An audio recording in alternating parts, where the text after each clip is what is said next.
Hello, everyone, and welcome to another episode of Founders Create, sponsored by Gaper.io. Today, we have Semantha. Semantha is the Chief Executive Officer at SheMedia. Semantha, welcome to the show. Thank you very much. Thanks for having me. So, more than 8 years at SheMedia. Semantha, can you tell us a brief background about yourself, what you've been up to? Sure. So I've been with SheMedia, as you said, for 8 years. Prior to my experience here, I was with a company called Recycle Bank, and prior to that, lots of different companies in digital media and technology. My focus has been over the past 10 years plus has really been on social impact and how we can use media and technology solutions to address social inequality and climate change. So I'm very pleased to be at SheMedia leading our efforts to create greater economic equality for women content creators. Got it. Congratulations on that, and more power to you. It's the need of the hour. So, our podcasts are very much focused towards, these recent episodes, they're focused towards the last 12 to 14 months and the challenges the founders are facing. Mhm. And, since everyone was forced to stay at home, many moved towards digital media, going towards digital agencies, the need for digital marketing and stuff. So can you elaborate a bit more on that, the trends that you've seen in the last 12, 13 months, and, we would like your insights on that.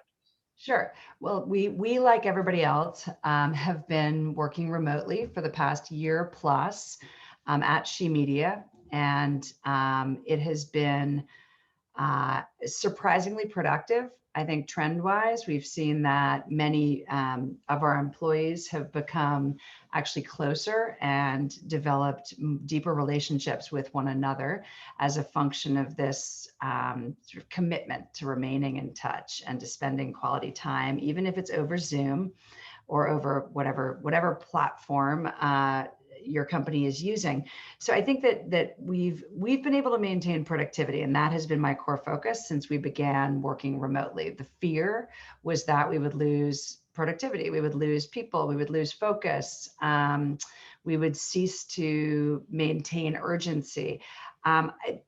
We've been very fortunate. That has not been the case. It's also been very deliberate. Managers have a real approach and a system to maintaining engagement and performance, being really resolute about our KPIs and ensuring that we are tracking our own work, both ours as managers and those of our team.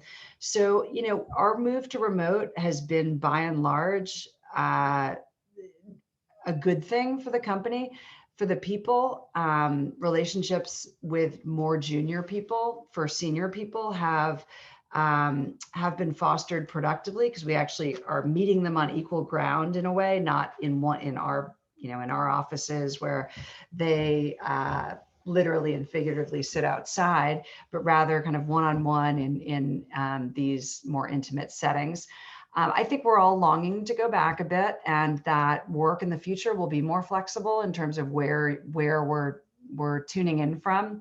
But I think we will all quite eagerly be back in the office in transition in July and August, and then with greater consistency in September. So which brings me to my next question in regards to, creativity.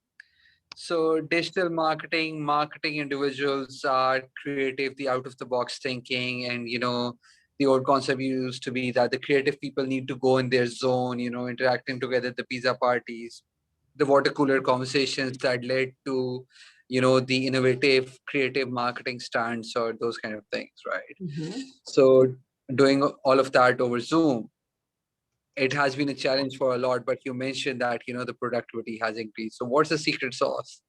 Well, I don't think that we've developed any secret sauce. I think that maintaining communication and familiarity and comfort is really important to creativity. Um, especially because creativity for a media company like ours has to come from all areas. It's not hierarchical. And so if we don't maintain communications and productive dialogue with all members of our team, um, I think we'll lose out. We'll lose out on people who don't feel comfortable speaking up or who don't feel like they have the right forum. So we've maintained creativity in part by maintaining communications in a really deliberate fashion. There are moments when we feel creative, and when you jump into someone's office or you grab someone, in the hallway or in a communal area. I think that behavior of grabbing someone when you have an idea is diminished a bit from being remote. I might Slack someone because I'm like, hey, I just thought of a thing, but I can't tell if that person I'm slacking is on another call or is in a meeting where, if we're in the office, I can see and read where somebody is in their day and whether it's a good moment to jump in with an unplanned brainstorm. Or, I have lots of employees who come by my office pre-COVID with an idea and they're like, hey, I just thought of this. What do you think? They see me in a break in between meetings. And those spontaneous moments are pretty hard to maintain. Honestly, I don't know that we've done a great job of that. But we do have more organized moments of creative brainstorming where we show up prepared and with specific direction to creative brainstorms. So we've lost a bit. We've lost the spontaneity. I would say that's what we have failed to maintain. What we have maintained is and been more efficient in is organized forums for idea sharing, which we hope spawn creativity. Makes sense. Makes sense. The last couple of questions, I'm really enjoying the conversation, but my marketing team forces me to keep all of them within Of 8 course. to 12 minutes. So, Mhm. so Zoom fatigue, mental health, Zoom fatigue. This is what's been under discussion for the last 6 months, and multiple companies came up with their own kind of like hacks to go by it. Some went Right. like, okay, no meetings on Wednesday, no calls on Wednesday, things like those. So did you face those challenges, and what kind of things you came up with? Right. So for Zoom fatigue, I think it's as we broke that down and thought about it, one of the things we found that was most obvious, but also not often cited, is that it's physically, if you're not moving, if you're part of Zoom fatigue is just sitting fatigue or sedentary lifestyle fatigue. So when you're moving about an office and going from meeting to meeting, you're moving your body, you're walking, you're running if you're late, you're going up and down in elevators and just changing your view quite, literally and figuratively. So I think a lot of Zoom fatigue is lack of physical movement. So some of the ways we've combated that, or and I personally combat it, is to take a walk in between meetings, leave your house or your apartment, walk around the block, make sure you're still getting your steps in. And I think that does have an impact on energy and on overall sort of mental health. So other things we do is we have standing meetings where we are on Zoom, but we insist that we all are literally standing, not just saying it's a standing meeting like a short meeting.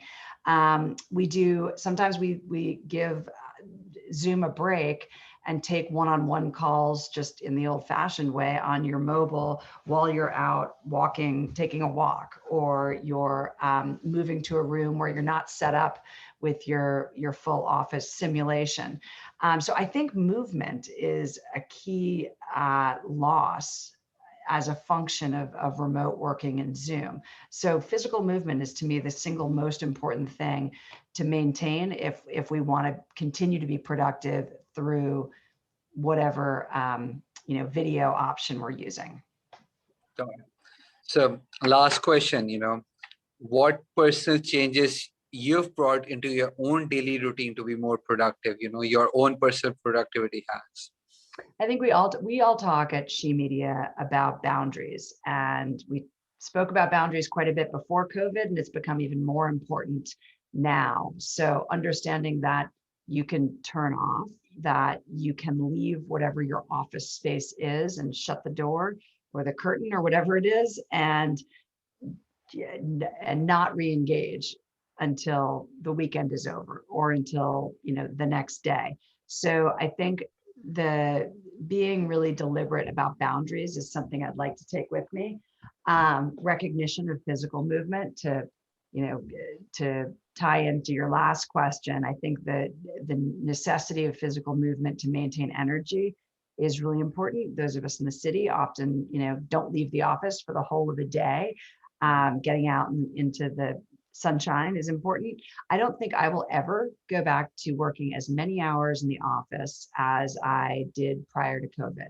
And I don't think I will miss, as many dinners with my family as I used to do, because I've realized that having dinner with your family, that hour, an hour and a half off, is very valuable.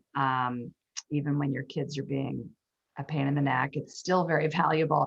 And it's okay to leave your workspace at 6 p.m. and stay offline until the next day. So I think balance of family time is one that I'll keep physical movement and outside time as a priority. And I will always be trying to be more deliberate about boundaries. Got it. Samantha, thank you so much for being on the show. It was lovely having you, and take care of yourself and stay safe. Thank you so much. Thank you. Take care. Thanks for having me.